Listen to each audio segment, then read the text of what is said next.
Have you ever found a story that changed your life? Even if the answer is yes, it's not something that you come across every day. Once in a blue moon at most. I can count on one hand the narratives that have affected me on such a deeply personal level as to fundamentally alter the way I see the world. One of which I've already talked about extensively on my channel, and it's time I tell you about another. The second anime I ever watched after I started watching anime seriously, the first being Full Metal Alchemist Brotherhood. An anime that I had heard of and had even seen ads for, and had even watched a video on that piqued my interest in the medium. That anime, and the manga it's based on, is of course Boku no Hero Academia, also known as My Hero Academia in English. You've all probably heard of this one. In fact, a lot of you have probably watched or read at least some of it. You've also probably heard a lot of the critiques, from misogyny to generic story and characters, to falling off after the hype period. And let me say, I understand every single one of them. But I still adore this story, and it's still my favorite anime, favorite TV show, favorite manga, favorite comic. Heck, it's the only series, comics or novels, that ever challenged the supremacy of the Riordanverse as my favorite book series overall. Hiraka may not have succeeded in that, but that does not mean I don't absolutely love it. I do, and I'll always appreciate it for how it changed my life, and why I believe it still deserves the praise it gets, despite some in the anime community decrying it as generic shonen slop or even straight up problematic. The story of My Hero Academia, in many ways, starts with creator Kohei Horikoshi. He was a fan of everything from Dragon Ball to One Piece to Alien to Star Wars, and of course, Marvel. He managed to make a piece of One Piece fan art that got featured in Shonen Jump. Eventually, he became a mangaka in his own right, and he created two series called Omagadoki Zoo and Barrage, which had merit but ultimately got cancelled. Horikoshi felt devastated, but thanks to his editor, he managed to try one more time with a story that would make him happy, and one that would hopefully make his readers happy. This story would also be a love letter to all the stories that he grew up enjoying. Thus, he created My Hero Academia, a superhero story taking place in a world where superpowers, called quirks, have developed naturally in the population. Like X-Men, but in the far future, where those with powers are the majority, and being a superhero is a job you can get, fighting supervillains and saving people from danger. Our protagonist is this kid, Izuku Midoriya, one of the 20% of the population who does not have a quirk, which sucks for him because ever since he was a young child, he's been enamored with the idea of becoming a hero, inspired by the greatest hero in all of Japan, All Might. Midoriya grows up a bit, nearing the end of middle school, and the bully who tormented him as a little kid, Katsuki Bakugo, is still here, and he sweats nitroglycerin from his hands, that he can explode. Bakugo mocks Izuku for his dreams, telling him he can't be a hero without a quirk. But Midoriya hasn't given up on his dreams, thinking that even quirkless, he can still be a hero. This continues until the day he actually runs into his idol. All Might shows up in the flesh to save him from a villain with a sludge quirk. He gets ready to leave, but Midoriya has an important question to ask. He's been told his whole life that he can't be a hero without a quirk, and he wants an answer from All Might himself. Unfortunately, there's something else going on here. All Might deflates in front of Midoriya, revealing that due to a previous injury, he can only be All Might for a few hours a day. The rest of the day, he looks like this. He also tells Midoriya that he can't be a hero without a quirk. Some villains just can't be beaten without powers. This hits Midoriya hard, and it actually convinces him to give up on his dreams. Until it's revealed that the sludge villain fell out of All Might's pocket and is now rampaging around town, and is attacking Bakugo. Midoriya feels immensely guilty for this since none of the heroes who have shown up seem to have the right powers to deal with him. So Midoriya dashes forth, because he has empathy even to the guy who's bullied him all his life. He doesn't do much, but when All Might sees this act of heroism, it gives him a second wind, and he is able to save both boys. Later, Midoriya's display of selflessness even gets him some respect from Bakugo. And even then, All Might finds him again, telling Midoriya that maybe he can become a hero. In fact, All Might deems Midoriya worthy to inherit his power. It turns out All Might has a unique quirk called One for All, a quirk that stockpiles power and can be passed between people. So with the new mentor, Midoriya has a training montage, and he receives All Might's power. He manages to use it once during his high school entrance exam, which barely gets him accepted as a student. Now he's going to UA High, the most prestigious superhero school in the country, and he has to figure out how to use his new powers and make it through superhero school. But he's still got a long way to go.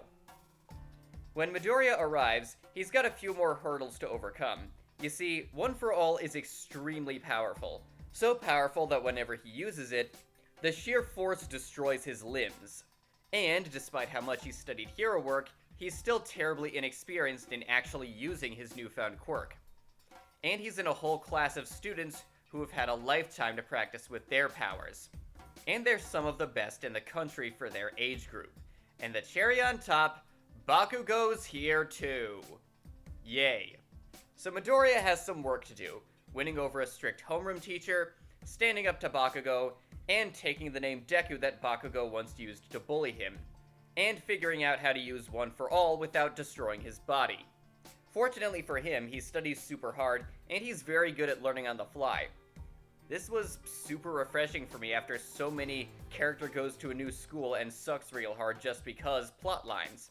To instead see a protagonist in a situation where he struggles a lot for a logical reason beyond just protagonist.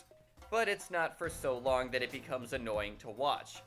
Thanks to his efforts, extraordinary power, and quickly thought out strategy, Midoriya climbs the ladder to where he's on the same level as his classmates, and even above average for his class. Speaking of which, let's get to them next.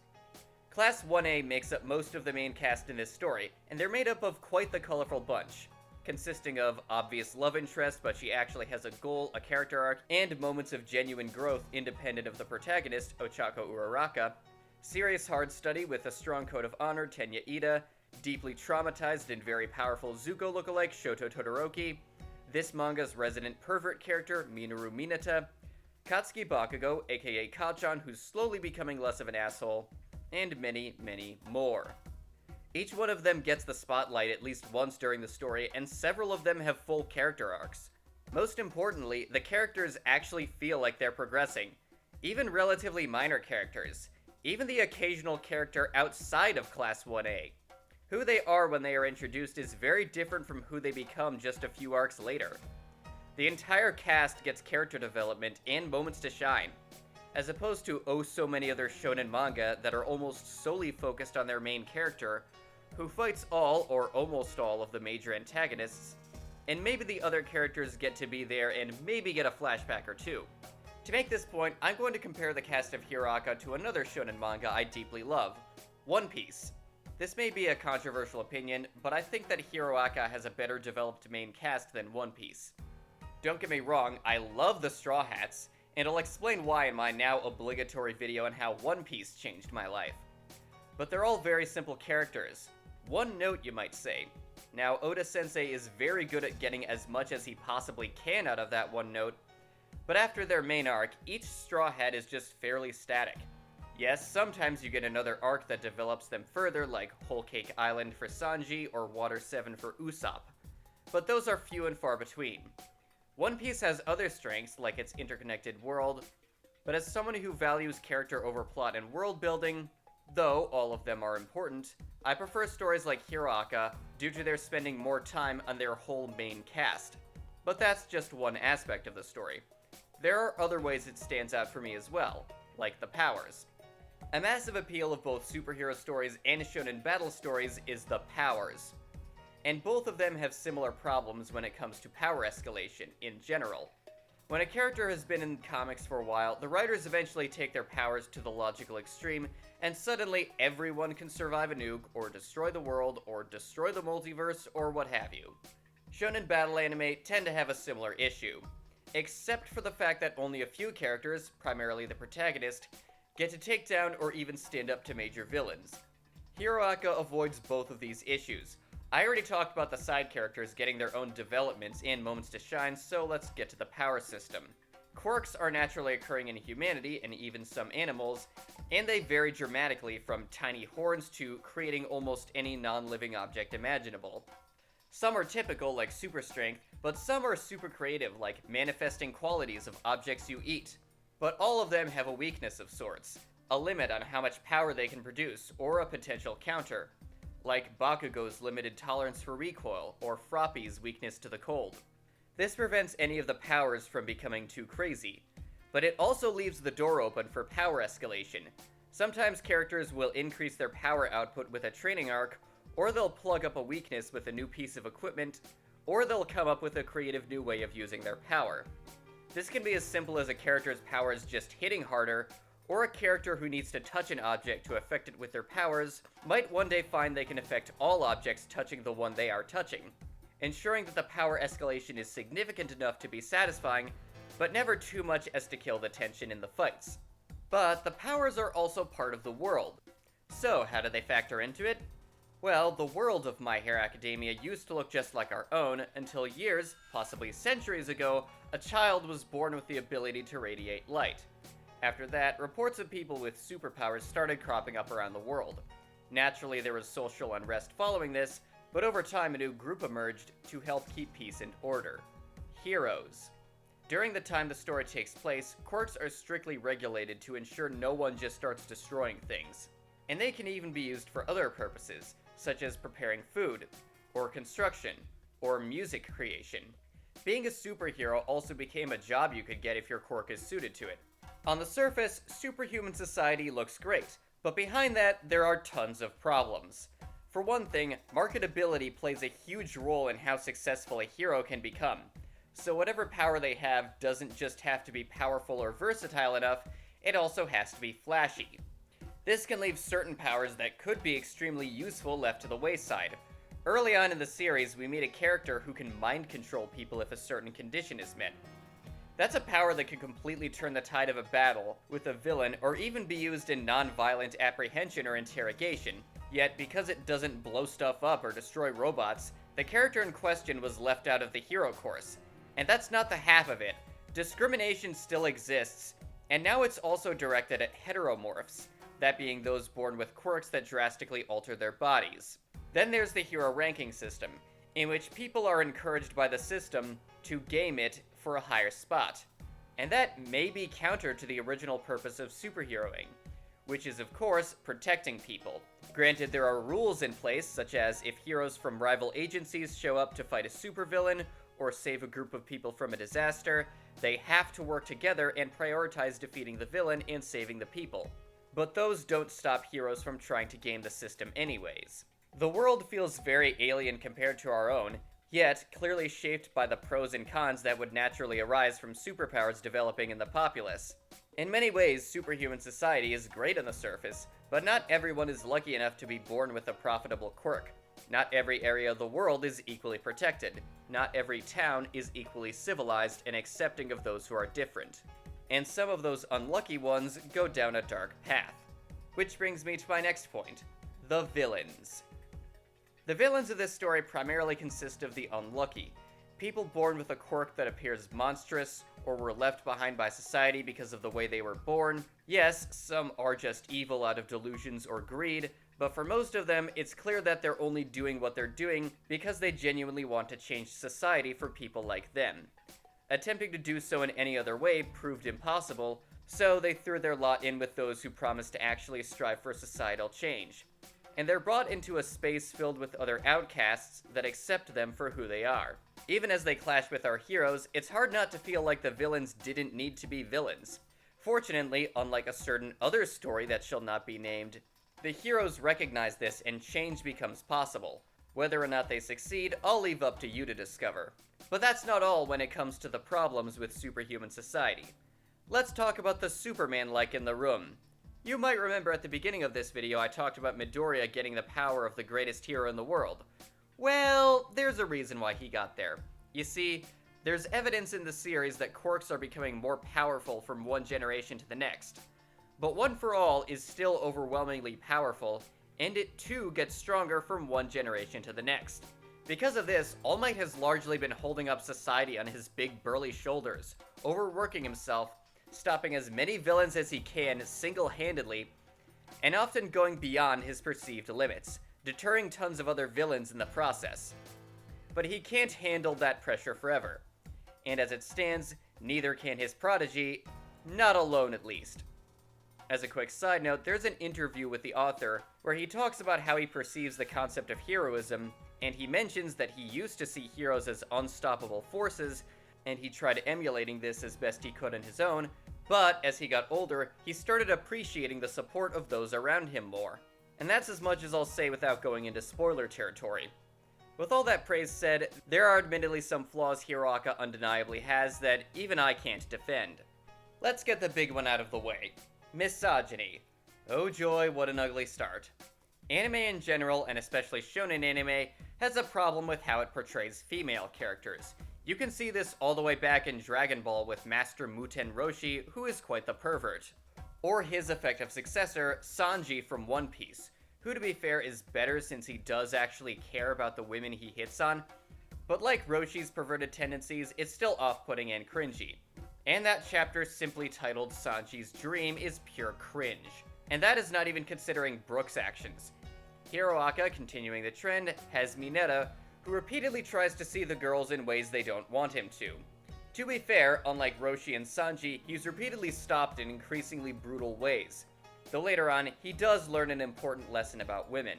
Unfortunately, this doesn't solve the problem of it continuing to happen, and get played for laughs. For a while at least. A recurring issue that's also one of the biggest points of criticism I've seen people levy against this series. And if that's going to be a problem for you, you had best stay away from Hiroaka and many other battle shonens, including the ones I just mentioned and more. The less said about this train wreck, the better. The best I can say about Hiroaka in this regard is that I honestly don't think it's as bad as others in the battle shonen genre, and even its own predecessors like One Piece and Dragon Ball, because in those series it doesn't get treated with the same condemnation by the other characters, and it's even treated as a gag. It does bother me, but it's nowhere near enough to ruin the rest of the story.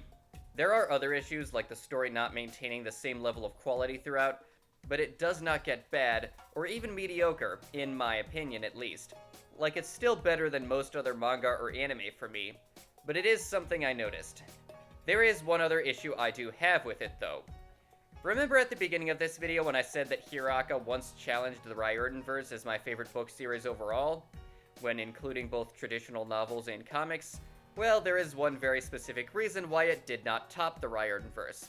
Said reason being a particular transgender character who dies in very unceremonious fashion, and who is forgotten a bit too quickly, especially for a story about systemic issues and fixing them. To be fair, said character's identity is respected by those around her, and her identity is explicitly drawn attention to. And there is one other confirmed transgender character who is one of the heroes, and he sticks around until the very end of the story. But the burying of queers still bothers me, and it's the one issue I can't easily brush off for my own enjoyment. And that's without considering the implication that trans people are still considered illegitimate in some parts of the world, despite how far in the future the story takes place. But real talk though, every story, even the best ones, have their issues, even big and or problematic ones. Yet, people still love and even adore them. That's how I see Hiroaka, even with Horikoshi's various blind spots and occasional declining quality, because the series never loses what made me love it. I still love My Hero Academia for all the reasons I mentioned before. Relatable protagonist, well-developed main cast, fun creative powers, dynamic action, and greater story about the need to change society. But even beyond all that, it's just an enjoyable read or watch. No other piece of fiction can elicit that feeling of joy in me. Whenever I pick up the manga or anime after some time has passed, I feel that joy again. And when I'm feeling down and need a pick-me-up, I search for clips from anime and cartoons I like. And Hiroaka is one of the first I reach for, and has been for the better part of a decade. Yet I still haven't explained the title of this video. How did this cartoon superhero story change my life? When I was in my first couple years of college, I was struggling. I had been challenged in high school by various AP courses and standardized tests, but I was still getting used to the difficulty of college. For the first time, I had to confront the possibility of failure, and it was petrifying. A lot of pressure had been put on me to succeed when I was in high school, and if I failed in college, it would result in me repeating the semester or even failing out of my major altogether, which would lead to a lot more trouble. My efforts weren't yielding the desired results, and I thought I just wasn't as good as the other students in my major. I'm a very self-critical person when it comes to my performance in anything, from school to work to YouTube. I felt like the challenge in front of me might just be insurmountable. I was just getting into anime, and I had been watching My Hero Academia since I had finished Fullmetal Alchemist Brotherhood shortly there beforehand. I was watching Season 2 at the time and was enjoying the Sports Festival arc, or Tournament arc as anime fans call it. A lot of twists and turns in the arc really surprised me, especially with how competitive all the characters had become. Then I reached the final leg of the arc, the 1v1 matches. Ochako Uraraka, who just has the power to cancel out gravity of the objects she touches, the love interest of the protagonist, someone who pursued hero work not for fame and glory, or to inspire others, or to give them hope, or to follow in a family member's footsteps, but to make enough money to support her struggling family. Someone who wanted to be more of a rescue-type hero, rather than a villain-fighting hero, was going to fight the series' rival, Katsuki Bakugo, a hyper-competitive, glory-seeking, angry hothead with an incredibly destructive power. She knows she stands little chance at winning the match, or even leaving the arena without sustaining heavy damage. Deku offers her a strategy he came up with to use her zero-gravity power to her advantage, but Ochako turns him down. She says that Deku has even inspired her with his conviction to be the best hero in the world, and after seeing the studious Tenya Ida, who she and Deku are friends with, go off to prove his own mettle, independent of his friends, she decided that she wants to earn a victory on her own strength and intelligence, and possibly even face Deku in the final match. This hit me very hard. Ochako was determined to give it her all despite the fact that the odds were seriously stacked against her. The series literally opens by saying that not all people are created equal. Some are born with more power than others. That's why heroes are important, because they use their power to help those who cannot help themselves. Ochako was disadvantaged by circumstance, yet she still wanted to give it her all, trying her best to succeed. This changed my attitude on seemingly impossible challenges. It's always best to give it your all, even if you're positive you're going to fail, even if you are at a severe disadvantage compared to your peers. Because if you do your best, you have a chance of success, even if it is a small one. So I got fired up and studied as much as I possibly could, and against the odds, I passed the class I was struggling in. This attitude has helped me in so many other areas of life, like a new job, or making YouTube videos. It's not the deepest effect a story can have on someone, but it did not need to be. It just genuinely helped me at a time in my life when I really needed it. This story has made me laugh, cry, shout in excitement, recoil in horror, and everything in between. It just hits all the right buttons for me, and it fits my tastes near perfectly. You can call it generic or unremarkable or even problematic, and I will still enjoy it. Addressing that last point, a lot of pieces of media have problematic elements, including other shonen series, even series that inspired Hiroaka. But people still love those series despite their issues. Personally, I find judging stories solely by their issues, even aspects that can be considered problematic, to be a highly reductive way of judging art, unless of course they make up most of said art. Large works of art, like long-running manga, are never just defined by one thing, and they shouldn't be judged as such, in my opinion. My Hero Academia is a story that I've enjoyed through all its ups and downs, and all the ups and downs in my life. And now the story is coming to a close.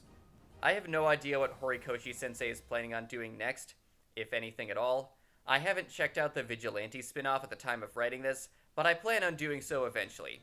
I'd just like to give a massive thank you to Horikoshi-sensei and everyone else who helped bring this story to life. And thank you for watching this video through to the end. I've changed a lot in the years since I started watching anime, and I've read and watched so many other stories since then. But there are a few that I don't think I'll forget about anytime soon. And this is one of them. I'm Kylan Mythos, and I'll see you all next time.